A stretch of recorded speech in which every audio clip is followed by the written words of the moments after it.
కొంచెము మనను ఎంత బాధకు గురి చేస్తుందంటే వెళ్ళాల్సిన సమయానికి వెళ్ళలేము. 2, ఎంతైతే ఆ టికెట్ కొరకు మనం వెచ్చించామో అదంతా కూడా వేస్ట్ అయిపోయినట్టు.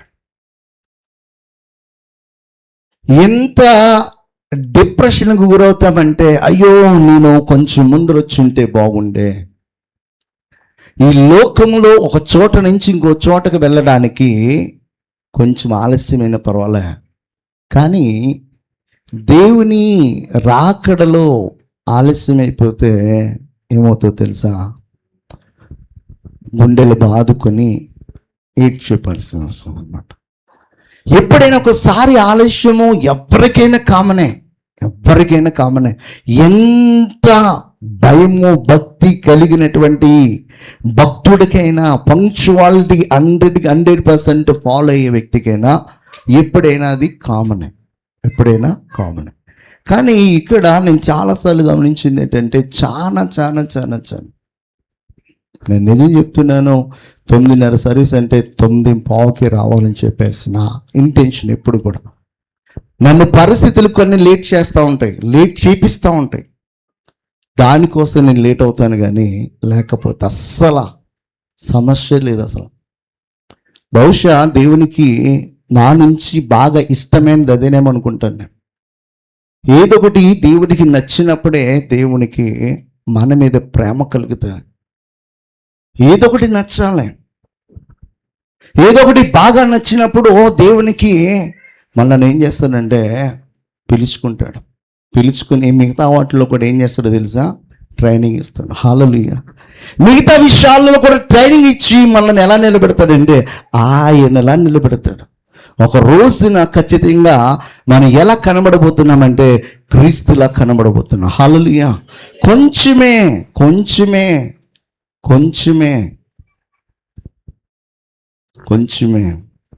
ప్రసంగికుడు చెప్తాడు. ప్రసంగికుడు ఏమంటాడు?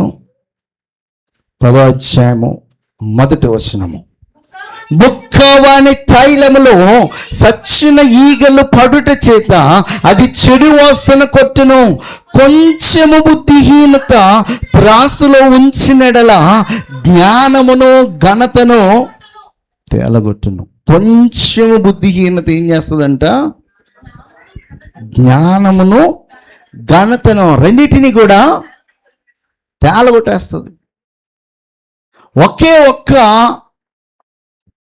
కారణము మనల్ని ఏం చేస్తుంది అనమాట? వేస్ట్ ఫిలోగా మార్చేస్తుంది అనమాట. కొంచెమే. అది ఏదైనా కానీ మన యొక్క దేహంలో మనలను నాశనానికి తీసుకుని వెళ్ళడానికి ఏదైనా కొంచెం ఉంటే చాలు. ఏదైనా, అది కోపమే కావచ్చు, అసూయే కావచ్చు, దుర్భాషలాడే విషయాలు కావచ్చు, కామ క్రోధ మతమత్సరములే కావచ్చు, ఏదైనా కొంచెము ఉంటే ఆ కొంచెం ఏం చేస్తుంది అనమాట? మనలను మొత్తానికి నాశనం చేస్తాం. ఇప్పుడు చక్కగా మంచిగా డైనింగ్ టేబుల్ మీద కూర్చున్నావు, అన్ని ఆహార పదార్థాలు చక్కగా పెట్టారు,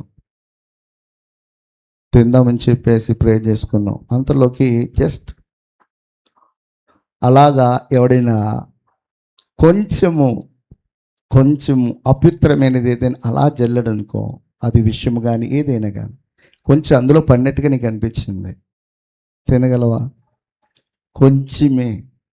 కొంచెమే కదని కకృతపడి తింటే ఏమవుతుంది?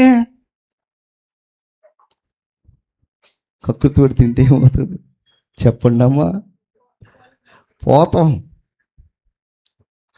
ఇక అంతే, ఇక డైరెక్ట్ ఎక్స్ప్రెస్ వే ఎక్కేస్తాం అనమాట. ఎక్కడికే? నిత్య రాజ్యానికి కాదు, నిత్య నరకానికి. దేని స్తోత్రం. అయితే కొంచెమే ఆ కొంచెము మనలను ఏం చేస్తుంది అనమాట? మనల్ని తేలగొట్టేస్తుంది అనమాట. ఆ కొంచెము కూడా మనలో ఉండుకోకుండా జాగ్రత్త పడమని చెప్పేసి దేనికి వాక్యము సెలవిస్తుంది. హల్లెలూయా. సామెతల్లో చెప్తాడు 14వ అధ్యాయం 7-8 వచనం. బుద్ధిహీనుని ఎదుట నుండి వెళ్ళిపోము, జ్ఞానవచనములు వాని యందు కనబడవు కదా. తమ ప్రవర్తనను కనిపెట్టి ఇండుట వివేకుల జ్ఞానమునకు లక్షణము, మోసకృత్యములే బుద్ధిహీనులు కనపరుచు మూఢత. ఇక్కడ బుద్ధిహీనుని ఎదుటి నుండి, బుద్ధి లేని మనుషుల దగ్గర నువ్వు ఉండకూడదు అనమాట. నువ్వు ఉండకూడదు, వాడి ఎదుటి నుంచి వెళ్ళిపో. ఎందుకంటే వాడికి బుద్ధి చెప్పాలని చూసినా కూడా వాడు వినడు. జ్ఞానవచనంలో వానికి అవసరం లేదు. మంచి చెప్తే వాడు వినడం, మంచి చెప్తే వినడం. వినకపోగా మళ్ళీ ఏం చేస్తాడంటే తిడతాడు, మళ్ళను బుద్ధిహీనులుగా మార్చడానికి ప్రయత్నం చేస్తాడు. ఎందుకంటే వాడు వినడు. వినే ఆలోచన కానీ నేర్చుకునే ఆలోచన కానీ వానికి ఉండదు. వాని ఎదుటి నుంచి వెళ్ళిపోమని చెప్తున్నాడు. తమ ప్రవర్తన కనిపెట్టి ఉండుట వివేకుల జ్ఞానమునకు లక్షణం అంటాడు. బుద్ధివంతుని యొక్క లక్షణం ఏంటంటే తను ఏ విషయంలో ఎక్కడ తను అజాగ్రత్తగా ఉంటున్నాడో గమనించుకుంటూ వెళ్తాడనమాట. గమనించుకుంటూ వెళ్తాడు. అలా గమనించుకుంటూ వెళ్తున్నప్పుడు ఒక్కొక్కటి సరి చేయబడుతూ ఉంటుంది అనమాట.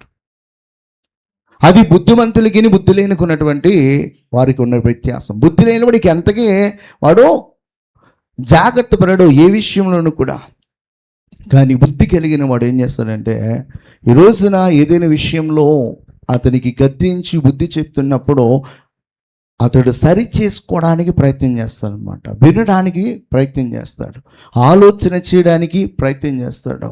నేను ఇలా ఉండకూడదు కదా, నేను ఇలా చేయకూడదు కదా, నా మంచి కోసమే కదా ఇది నాకు తెలియపరచబడుతుందని చెప్పేసి ఏం చేస్తారన్నమాట.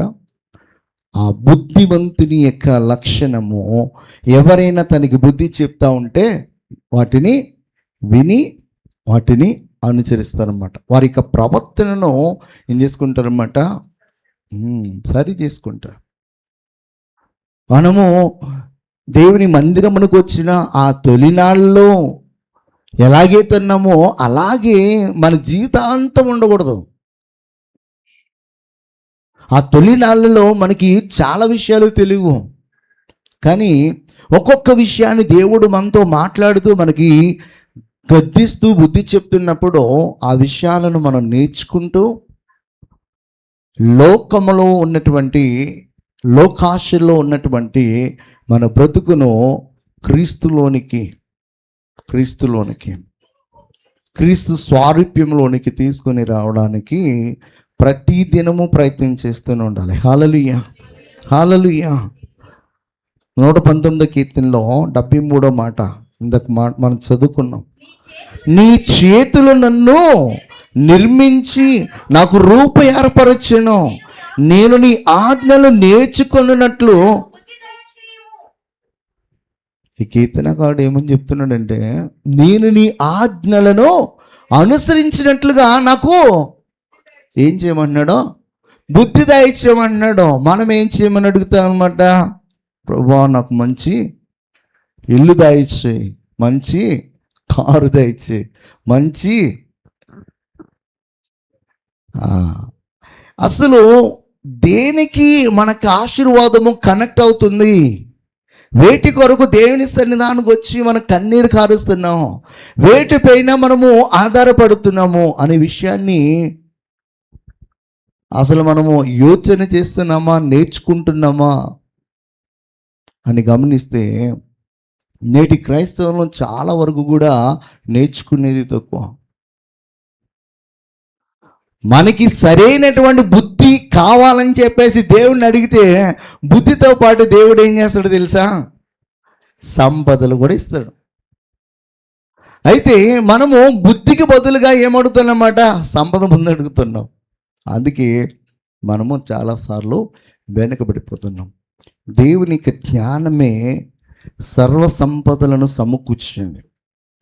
ఆ జ్ఞానం కోసం దేవుని సన్నిధిలో మనం వెతకాలి. దేవుని సన్నిధిలో వెతకాలి.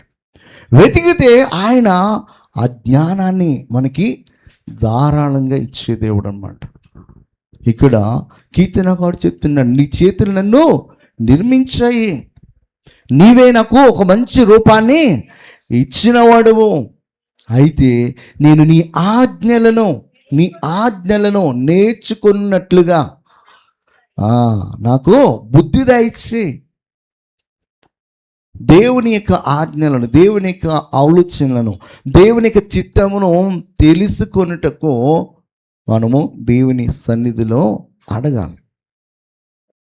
అడిగినప్పుడు దేవుడు తన యొక్క జ్ఞానమును మనకి అనుగ్రహిస్తాడు. హల్లెలూయా. ద్వితీయోపదేశకాండములో ఇశ్రాయేలు ప్రజల గురించి మాట్లాడుతున్నాడు. 32:6 బుద్ధి లేని అవివేక జనమా, ఇట్లు యెహోవాకు ప్రతీకారము చేయుదురా. ఆయన నిన్ను సృష్టించిన తండ్రి కాడా, ఆయనే నిన్ను పుట్టించి స్థాపించాడు. ఆయన మనల్ని పుట్టించి ఈ రోజు వరకు కూడా ఈ స్థితిలో మనం ఉన్నామంటే ఇంతిదిగా దేవుడు మనలను ఏం చేశాడన్నమాట, ఆశీర్వదించాడు. ఎంతోమంది జీవితాలను మనము చూస్తున్నప్పుడు మనకంటే గొప్పవారు, మనకంటే చిన్నవారు, మనకంటే ఆస్తిపరులు, మనకంటే ఇంకా ఇంకా ఇంకా చాలా విషయాలలో మరి ఎక్కువగా ఉన్నటువంటి వారు, మనకంటే ముందుగా వెళ్ళిపోయినటువంటి వారు చాలామంది ఉన్నారు. అపిండముగా ఉండగా రాలిపోయినటువంటివి ఎన్నో, పుట్టిన తర్వాత చనిపోయినటువంటి చిన్న చిన్న బిడ్డలు ఎంతమందో. అలా మనము రాలిపోకుండా, చనిపోకుండా ఇంతవరకు కూడా దేవుడు మనల్ని కాచి పోషించి మన ప్రతి అవసరతను తీరుస్తున్నాడంటే ఆయన మనను ఎంత ఇదిగా ప్రేమిస్తున్నాడు అనే విషయాన్ని గమనించాలి. గమనించుకోకుండా ఇంకను అదే జీవితాన్ని మనం కొనసాగిస్తే గనుక మనము ఇదిగో ఎలాంటి వారం అంటే బుద్ధి లేని అవివేక జనం. వారిని స్థాపించింది ఆయన, వారిని ఏర్పరుచుకున్నది ఆయన, బంధకాల నుంచి విడిపించింది ఆయన, వారికంటూ ఒక వాగ్దాన దేశాన్ని ఇచ్చింది ఆయన. వారి దేవుడు చాలా శక్తిమంతుడు, సమర్థుడు అని చెప్పి చుట్టుపక్కల ప్రతి రాజ్యానికి తను నిరూపించుకున్నటువంటి దేవుడు. అలాంటి దేవుని చేత నడిపింపబడి, అలాంటి దేవుని యొక్క స్వరాన్ని విని, అలాంటి దేవుని యొక్క ప్రత్యక్షతను కన్నులారా చూసి ఇంకా వారు ఎలా జీవిస్తున్నారంటే బుద్ధి లేనటువంటి వారుగా, భయం లేనటువంటి వారుగా, భక్తి లేనటువంటి వారుగా, పరిశుద్ధత లేనటువంటి వారుగా, ఇంకను అన్ని జనులకు వీరికి ఏమాత్రం కూడా వ్యత్యాసం లేనటువంటి బ్రతుకులుగానే ఉండిపోయినాయి. వారు కదా నేను లేను కదా అని చెప్పేసి ఒకవేళ అనుకుంటున్నావేమో, వారు దేవుని యొక్క వాక్యాన్ని విన్నారు, నువ్వు దేవుని యొక్క వాక్యాన్ని వింటున్నావు.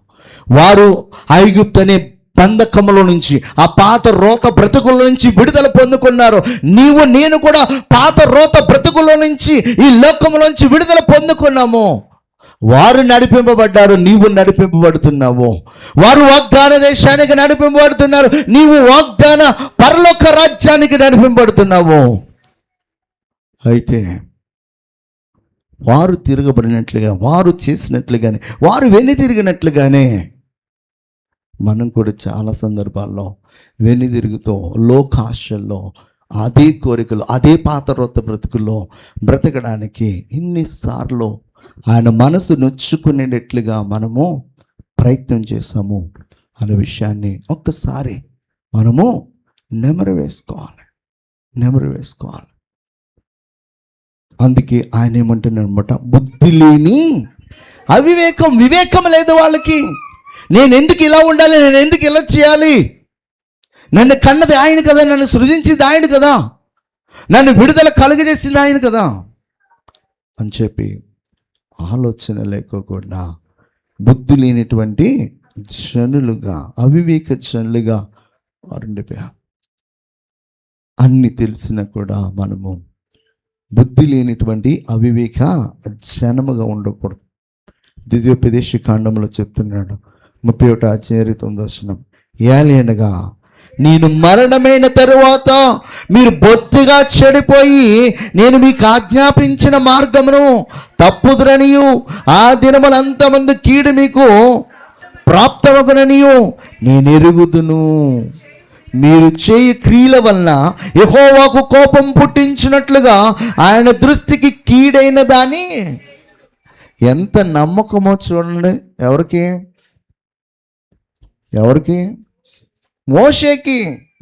మోషేకి ఎంత నమ్మకమో ఇశ్రాయేలు ప్రజలపైన. నేను చనిపోయిన తర్వాత, నేను మరణించిన తర్వాత ఖచ్చితంగా మీరేం చేయబోతున్నారు? పాపం చేయబోతున్నారు, దేవుని మీద తిరగబడబోతున్నారు, దేవునికి ఆలోచనలకు వ్యతిరేకంగా మీరు ఆలోచన చేయబోతున్నారు. దేవుని యొక్క ఉద్దేశం నెరవేర్చడానికి బదులుగా మీ ఉద్దేశం నెరవేర్చుకోవడానికి మీరు మీ ఆశ తీర పరుగులెట్టబోతున్నారు. ఖచ్చితంగా దేవునికి మీరు కోపాన్ని తీసుకుని వస్తారు.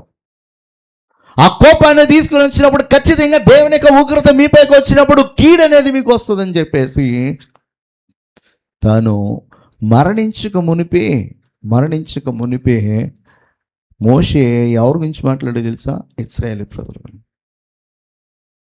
మనల్ని పిలిచిన దేవునికి తెలుసు, మనం ఏం అవబోతున్నాం మనకి తెలియదు, కానీ ఆయనకి సంపూర్ణంగా తెలుసు. మన ఎట్టివారమో ఆయనకి తెలుసు. ఆయనను కూడా ఆయన మనల్ని ప్రేమించడానికి ఒకే ఒక కారణము, ఆయన మనలను సృజించినవాడు, మనల్ని కన్న దేవుడు, మనలను ఆయన యొక్క రక్తముతో కొన్న దేవుడు. ఆయన మనల్ని కన్నాడు, మనల్ని కొన్నాడు, తన యొక్క విలువైన రక్తాన్ని మన కొరకు చిందించాడని తెలిసి కూడా ఇంకను బుద్ధి లేనటువంటి వారుగా మనం బ్రతికితే మరి దేవునికి మనము దుఃఖము కలుగజేసేవారంగా ఉంటాం. మొదటి సమూయేలు గ్రంథంలో ఒక సందర్భాన్ని మనం చూసినప్పుడు 33 నేను పగ తీర్చుకొనకుండెను, ఈ దినమున ప్రాణము తీయకుండెను, నన్ను ఆపినందుకే నీవు ఆశీర్వాదమునందుదువుగాక, నీవు చూపిన బుద్ధి విషయమే నీకు ఆశీర్వాదము కలుగునుగాక అని చెప్పేసి దావీదు మాట్లాడుతున్నాడు. అక్కడ జరిగినటువంటి సందర్భాన్ని మనం చూసినప్పుడు దావీదు ఎంతో సహాయం చేశాడు. ఎవరికంటే ఈ అబిగయీలు భర్త అయినటువంటి నాబాలు వారి యొక్క పని వారికి, వారి యొక్క పశువులకు ఎంతో సహాయం చేసినప్పుడు తను అనుకోని పరిస్థితుల మధ్య ఆహారం లేకుండా అరణ్యంలో ఇటు అటు తిరుగుతున్న వేళ మనం చేసినటువంటి సహాయానికి ఖచ్చితంగా నాబాలు మనకి సహాయం చేస్తాడు అని చెప్పేసి ఒక నమ్మకంతో తన ఎత్తున్నటువంటి మరి సైనికులను పంపినప్పుడు వారు వెళితే నాబాలు ఇష్టానుసారంగా మాట్లాడి వారిని పంపించాడు. ఆ మాటలు విన్నటువంటి దావీదుకి ఎంతో కోపం వచ్చింది. తన దగ్గర ఉన్నటువంటి 400 మంది యోధులను తీసుకొని బయలుదేరాడు.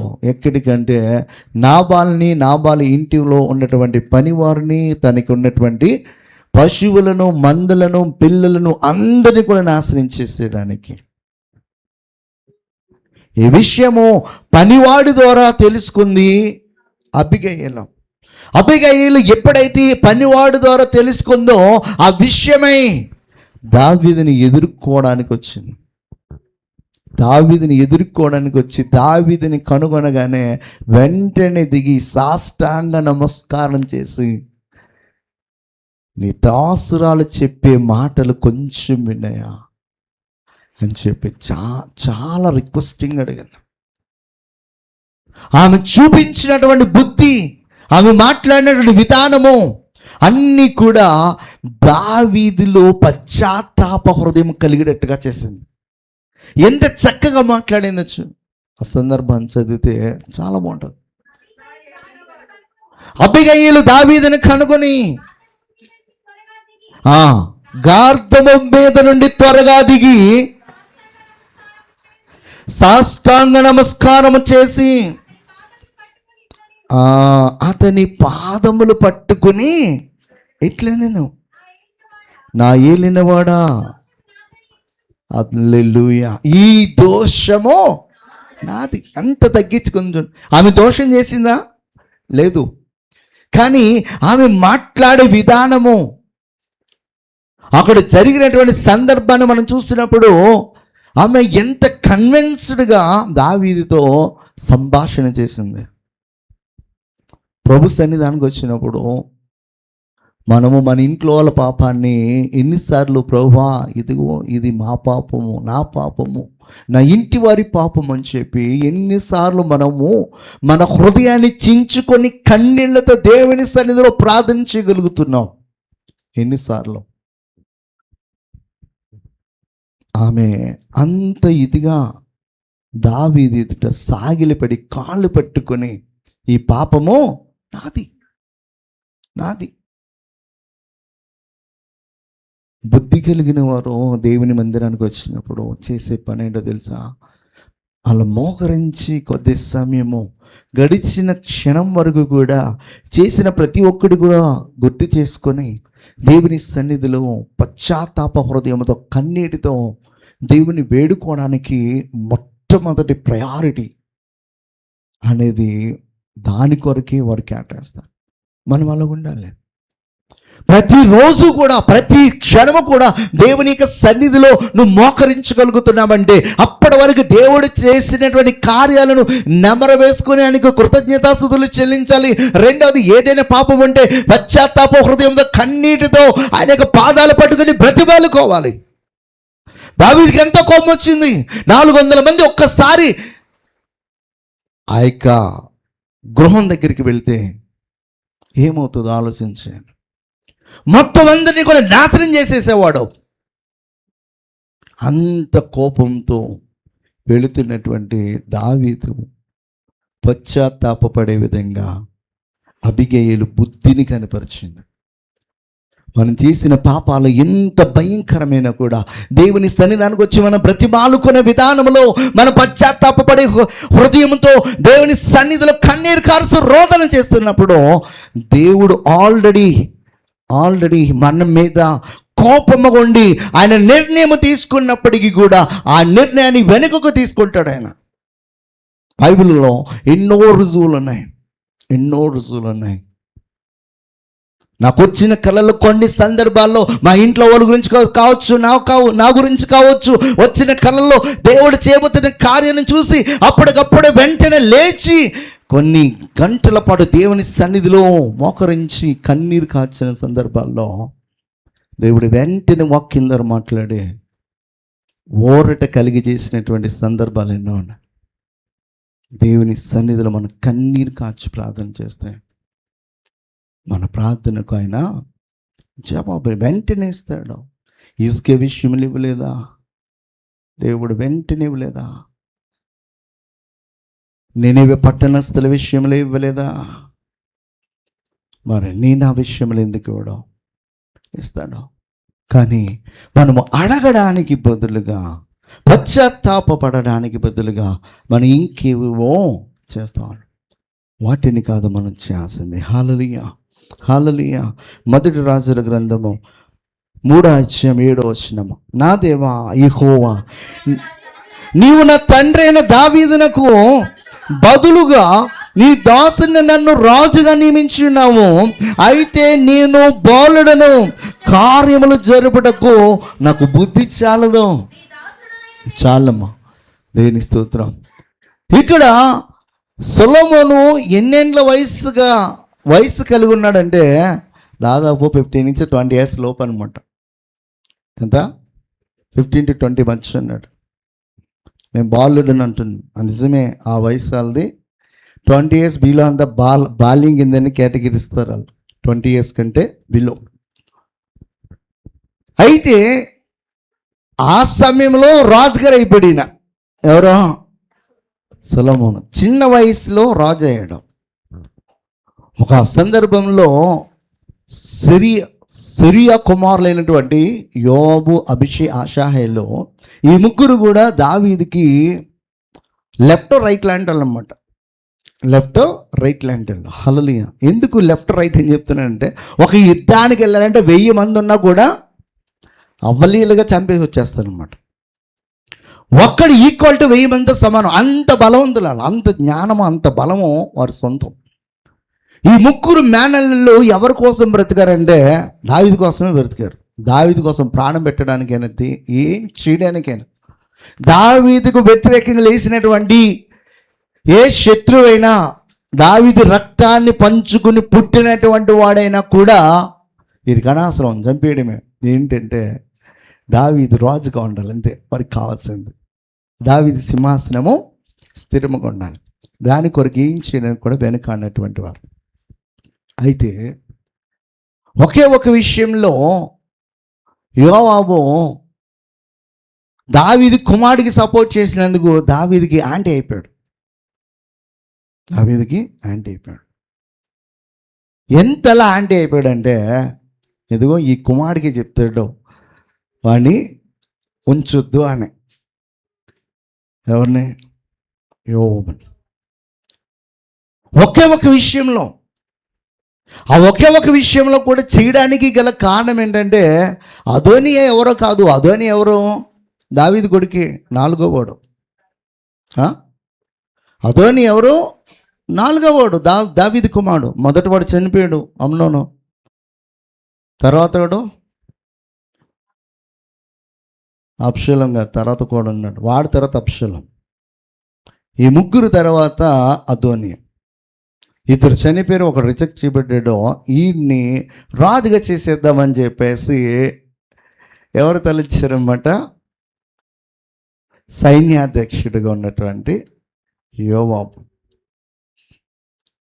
ఈ విషయంలోనే దావీదుకి వ్యతిరేకంగా తను చేసినటువంటి పని. మిగతా అన్ని విషయాల్లో కూడా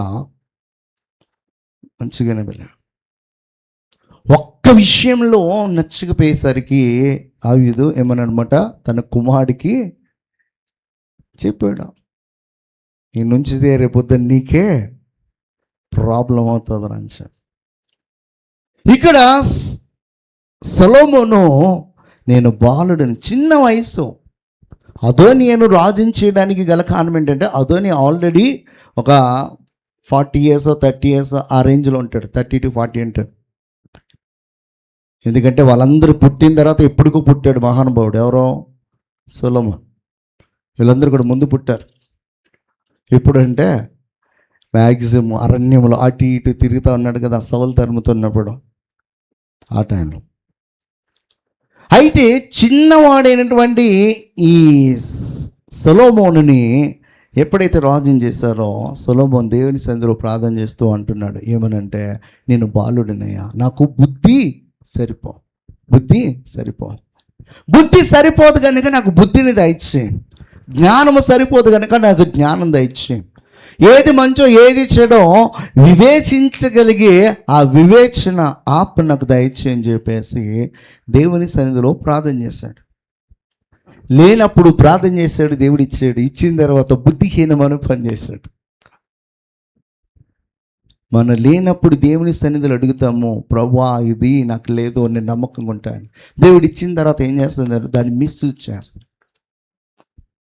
సేమ్ సొలొమోను ఇదే చేశాడు. లేనప్పుడు దేవుని సన్నిధిలో ఎంతో భయభక్తులు కలిగి విశ్వాసంతో దేవుని వేడుకున్నప్పుడు దేవుడు ఏం చేశాడు తెలుసా? చక్కటి బుద్ధినిచ్చాడు, చక్కటి జ్ఞానాన్ని ఇచ్చాడు, చక్కటి వివేచనాపనిచ్చాడు. అలాంటి వివేచన, అలాంటి జ్ఞానం, అలాంటి బుద్ధి అంతకు ముందు ఉన్నటువంటి ఎవరికి లేదు, ఆ తర్వాత ఎవరికి లేదు. ఆయనకు ఒక్కడికే దేవుడిచ్చాడు. కొద్ది కాలం మానున్నాడు. ఈ బుద్ధి, ఈ జ్ఞానము తనని ఎక్కడికి తీసుకుని వెళ్ళిందంటే లోకంలోకి తీసుకుని వెళ్ళింది. దేవుని మందిరానికి రాకముందు మనకి ఎలాంటి తలంతులు ఉండవు. దేవుని యొక్క మహాకృప వల్ల ప్రార్థిస్తున్నప్పుడు దేవుడు కృప చూపించి చక్కటి తలాంతులు ఇస్తే కొంతమంది ఏం చేస్తారో తెలుసా? ఈ తలాంతులు లోకంలో వాడతారు. మైకిల్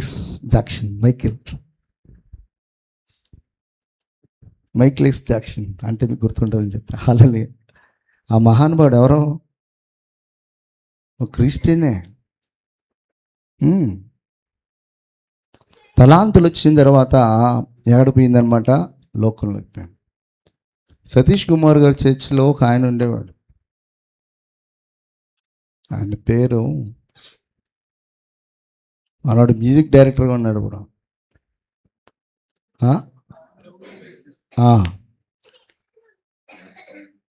ఫస్ట్ ఎక్కడ ప్రయాణము అయింది? చర్చ్లోనే ప్రయాణము. కానీ ఆ ప్రయాణం ఎక్కడికి వెళ్ళింది? మరలా లోకంలోకి వెళ్ళింది. మనం దేవుని మందిరానికి రాకమనుపు మనకి జ్ఞానం తక్కువే, తలాంతులు తక్కువే, ఐశ్వర్యం తక్కువే, అన్ని తక్కువే ఉన్నప్పుడు మన దేవుని మందిరానికి వచ్చిన తర్వాత దేవుడు జ్ఞానాన్ని, దేవుడు ఐశ్వర్యాన్ని, దేవుడు తలాంతులను ఇచ్చిన తర్వాత దేవుని కొరకు మనము వాడుకోకుండా లోకములో సిరి సంపదల కొరకు, పేరు ప్రఖ్యాతుల కొరకు, ఒక స్టేటస్ని బిల్డ్ చేసుకోవడానికి వెళ్ళాము అంటే ఖచ్చితంగా మనం ఎక్కడ ఆరంభించామో అక్కడికి వెళ్ళిపోతాం. స్టార్టింగ్ బాగుంటుంది, కానీ ఆ చివరికి వచ్చేసరికి వీడు దేవునిలోనికి రాకమునుపు ఏ అయితే కలిగి ఉన్నాడో అవి మాత్రమే దేవుడు ఉంచుతాడు, అవి మాత్రమే ఉంటాయి. దేవుడు ఇవ్వక మునుపు ఎలాగైతే ఉన్నామో ఇచ్చిన తర్వాత కూడా మనము అలాగుంటేనే మన బుద్ధి కలిగినట్టు. ఇచ్చిన తర్వాత మనము దేవుని విడిచిపెట్టేసి లోకంలో ఉన్నదాని కొరకు సమయాన్ని వెచ్చిస్తూ లోకంలో గడిపేస్తూ పోతే దేవుడు మనకిచ్చింది కూడా వెనకకి లాగేసుకుంటాడు. కలిగి ఉన్న వాని యొద్ద నుంచి కూడా నేనేం చేస్తానన్నాడు ఆయన? ఉన్న వాటిని కూడా పీకేస్తానన్నాడు. మనం బుద్ధి కలిగినటువంటి జనాంగముగా ఉండాలి. హల్లెలూయా. ఇర్మియా అంటాడు, అయ్యో ప్రభువగు యెహోవా, చిత్తగించుము, నేను బాలుడనే, మాట్లాడుటకు నాకు శక్తి చాలదే. మనం కొన్నిసార్లు దేవుని సన్నిధానికి వచ్చినప్పుడు అయ్యో అని మొరపెడతాం, కుయ్యో అని మొరపెడతాం. అయ్యో కుయ్యో దేవుడు తీసేసి కనికరం చూపిస్తాడో మనం ఏం చేస్తాం తెలుసా? కాటేస్తాం అనమాట. హల్లెలూయా. దేవుడు కాటేస్తూ ఊరుకుంటాడా? కర్ర తీసి పెట్టి మని తలకే పగలగొట్టాడు. పాముని తలక మీద కుట్టి చితకొట్టాలని చూడు. దాసబొమ్మనికి ఏం చేస్తాం? తలకే ప్రత్యేకించి ఎంత కొట్టినా కూడా దాన్ని తలకాయ చితకొట్టి అమ్మాయి సార్ ఇది వచ్చిందిరా అని కన్ఫర్మేషన్ వచ్చిన తర్వాత దాన్ని తీసుకెళ్ళి బయట.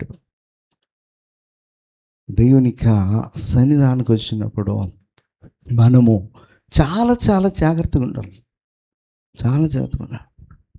నేర్చుకునే విషయంలో, పాటించే విషయంలో, మన యొక్క బుద్ధిని మార్చుకునే విషయంలో చాలా జాగ్రత్త కలిగి ఉండాలి.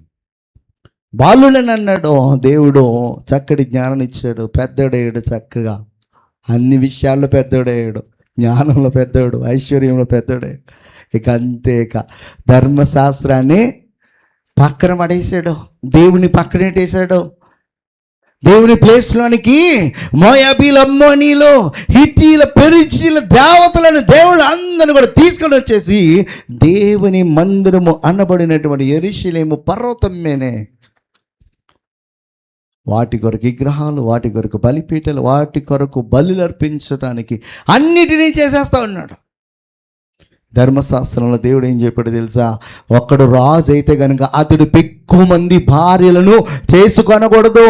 ఎందుకంటే ఎక్కువ మంది భార్యలను చేసుకుంటే వారి యొక్క హృదయాలను త్రిప్పివేస్తారు, వారు చెడిపోతారు.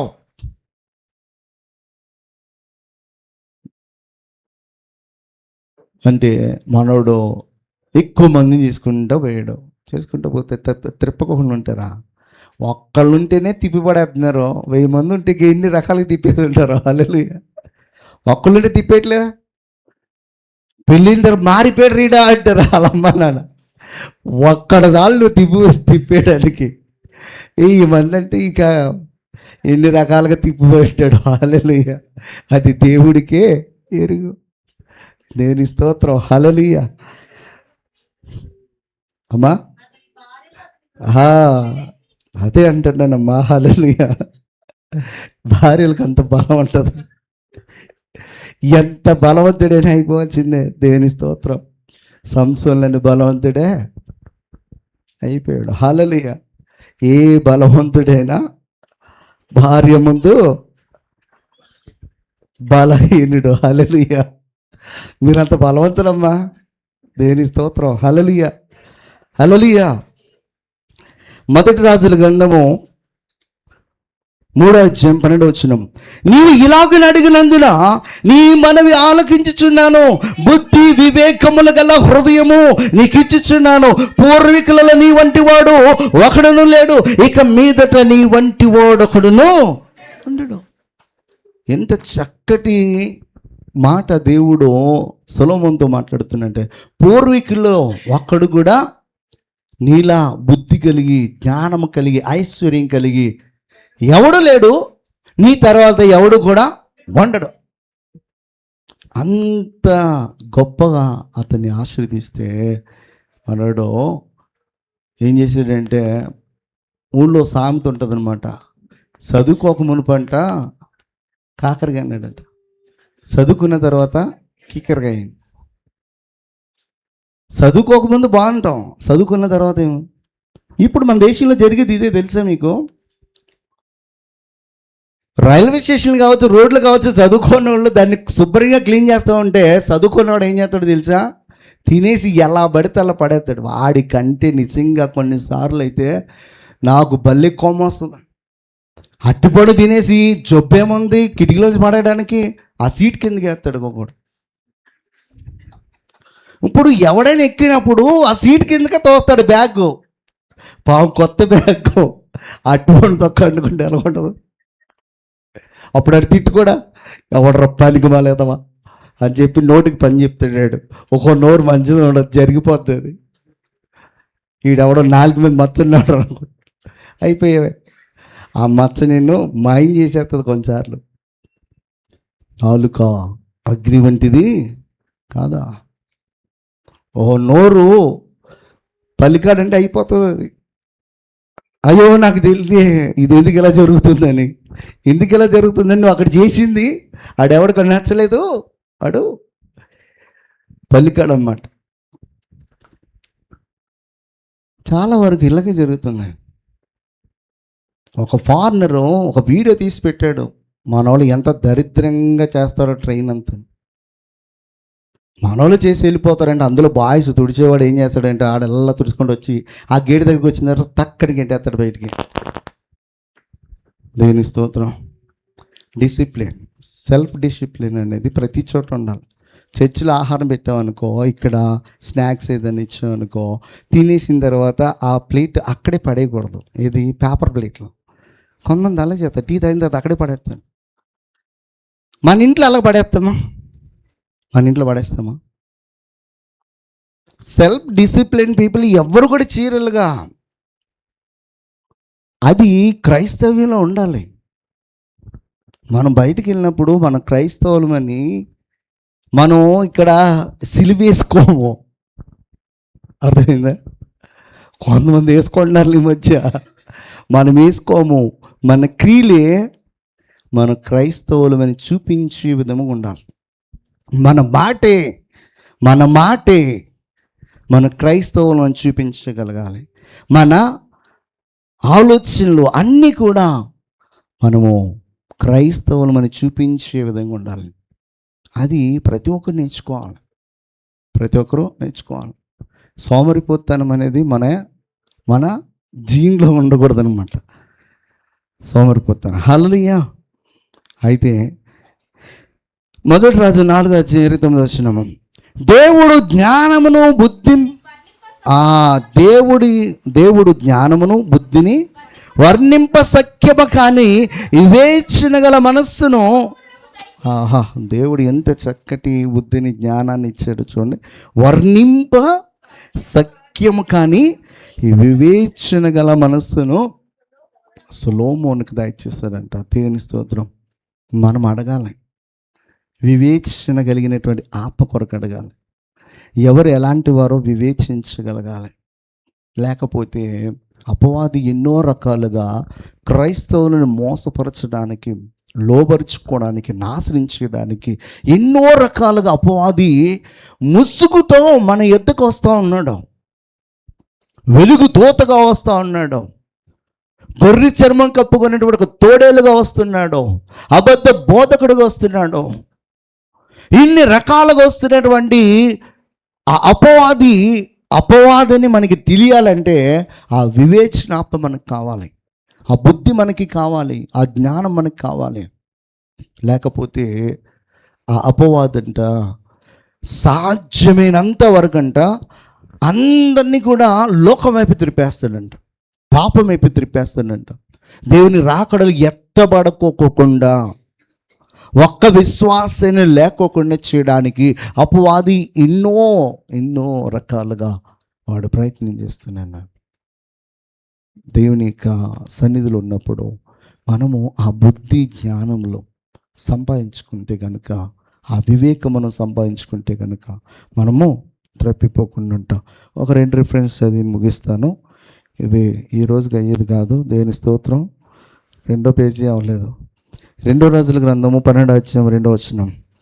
యాజకుడైన యెహోయాదా తనకు బుద్ధి నేర్పువాడై ఉండు దినములన్నిటిలో యోవాషు యెహోవా దృష్టికి అనుకూలముగానే ప్రవర్తించాను. దేవుని స్తోత్రం.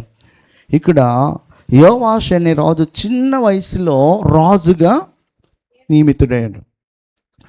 ఈ చిన్న వయసులో ఉన్నటువంటి ఈ రాజుని యెహోయాదా ఏం చేస్తున్నాడన్నమాట, బుద్ధి చెప్తూ, జ్ఞానంతో, దేవుని నెల భయముతో, దేవుని నెల భక్తితో ఒక రాజుకి ఎలాగుండాలో అన్నీ కూడా డిసిషన్ మేకింగ్ అంతా ఎవరిదై ఉంటుందన్నమాట, యెహోయాదాదై ఉంటుందన్నమాట. యెహోయాదా చెప్తున్నాడు, ఈ రాజు అమలు పరుస్తున్నాడు. అంటే తనకి బుద్ధి చెప్తూ నడిపిస్తున్నాడు అన్నమాట. తనకి బుద్ధి చెప్తూ నడిపిస్తున్నంత కాలము దేవుని యొక్క కోపం కానీ, దేవుని యొక్క ఉగ్రత కానీ యోవాషు పైకి వచ్చే విధంగా తన యొక్క ప్రవర్తన లేదు. ఎప్పుడైతే ఈ యొక్క యెహోయాదా వయసు అయిపోయి చనిపోయాడో, ఆ తర్వాత మనోడు బుద్ధి లేనటువంటి అవివేక జనము అని ఇజ్రాయెల్ ఎలాగైతే పిలిచాడో అలాంటి వ్యక్తిగా మారి తన ప్రాణం కాపాడి తన్ని రాజుగా చేసి తనకి 2 రాణులను 2 భార్యలను ఇచ్చి మంచిగా పిల్లలు పుట్టేటట్లుగా చేసి ఆ యొక్క రాచరికము అంతము కాకోకుండా, యోవాషు తర్వాత అంతం కాకోకుండా చూచినటువంటి యెహోయాదా కుమారుడైనటువంటి జెకర్యాను రాళ్లతో కొట్టించడానికి మనోడు పూనుకున్నాడు, చంపించేశాడు. కృతజ్ఞతాహీనుడు అన్నమాట. తన్ని కాపాడి తన్ని రాజుని చేసి తన రాజ్యాన్ని సుస్థిరమ చేసినటువంటి యెహోయాదా కుమారుని పట్ల కృతజ్ఞతాహీనుడిగా బ్రతికాడు. బుద్ధి లేని అడ్డగాడిద వల్ల ఆయన ఉన్నంతసేపు బుద్ధిగా బ్రతికాడు. ఆయన చనిపోగానే తప్పాడు. మనము ఇక్కడ ఉన్నంతసేపు బాగానే ఉంటాం, బయటికి వెళ్ళిన తర్వాత మారిపోకూడదు అనమాట. ఇక్కడ ఎలాగైతే ఉంటామో బయట కూడా అలాగ ఉండడానికి ప్రయత్నించు. దేవుని సన్నిధి పట్ల ఎలాగుంటున్నామో, దేవుని సన్నిధిని మనం తీసుకుని వెళ్ళేవారము. మనం ఏంటనమాట, నడిచే ఫిల్ ఇన్ ద బ్లాంక్, నడిచే దేవాలయం. మీరు దేవుని ఆలయమే ఉన్నారని మీరు ఎరుగరా?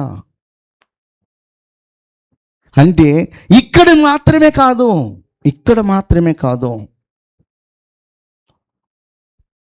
పరమగీతాల్లో చెప్పిన రీతిగా ఏమంటాడో,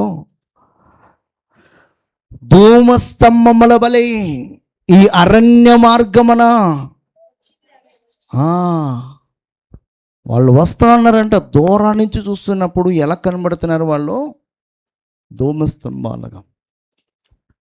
మనము ఒక ధూమస్తంభమే ఉన్నాం, దేవుని ఆలయం ఉన్నాం. దేవునికి ఎల్లప్పుడూ కూడా స్తుతి చెల్లించే ఆలయముగా, దేవునికి కృతజ్ఞతాస్తుతులు చెల్లిస్తూ, దేవుని ఆరాధిస్తూ, దేవుని కనపరుస్తూ మనం చేసే ప్రతి పని ద్వారా దేవునికి మహిమ వచ్చే విధముగా మనము చేయబద్దులమే ఉన్నాము.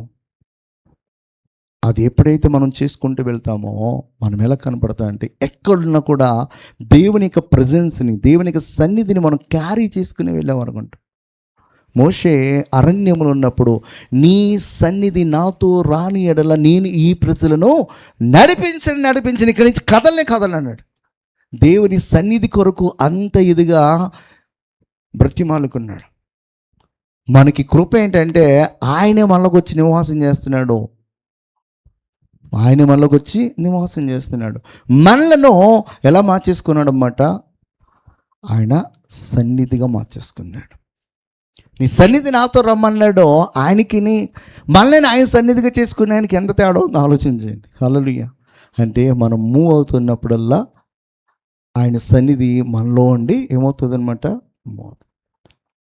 ఆయన సన్నిధి మనలో ఉన్నదని వివేచన కలిగి, బుద్ధి కలిగి, జ్ఞానము కలిగి, భాగ్యము, భక్తి కలిగి మనం మాట్లాడేది, చూసేది, చేసేవి అన్నీ కూడా క్రీస్తుని రిప్రజెంట్ చేసే విధంగా మనం చేస్తే అంతా కూడా బాగుంటుంది అనమాట. అయితే ఆయనను పెట్టి మూతెట్టేసేసి బయటికి రాకోకుండా మనం చేసే పనులు ఉంటాయి అన్నమాట. సో అలా కాదు. కొంచెం బుద్ధిహీనత మనల్ని ఏం చేస్తుంది అనమాట? మనలో ఉంటే జ్ఞానమును, ఘనతను మనం మెయిన్ వచనంలోకి వెళ్ళిపోవాలి. ఇప్పుడు ఎక్కడికి? మొదటి వచనం చదివించా. కొంచెం బుద్ధిహీనత త్రాసులో ఉంచినడలా జ్ఞానమును, ఘనతను తేలబెడతాయి. కొంచెం ఏదైనా కొంచెం ఉంటే ఆ కొంచెమే మనల్ని ఏం చేస్తుంది అనమాట? నాశనం తీసుకుని వెళ్తారు.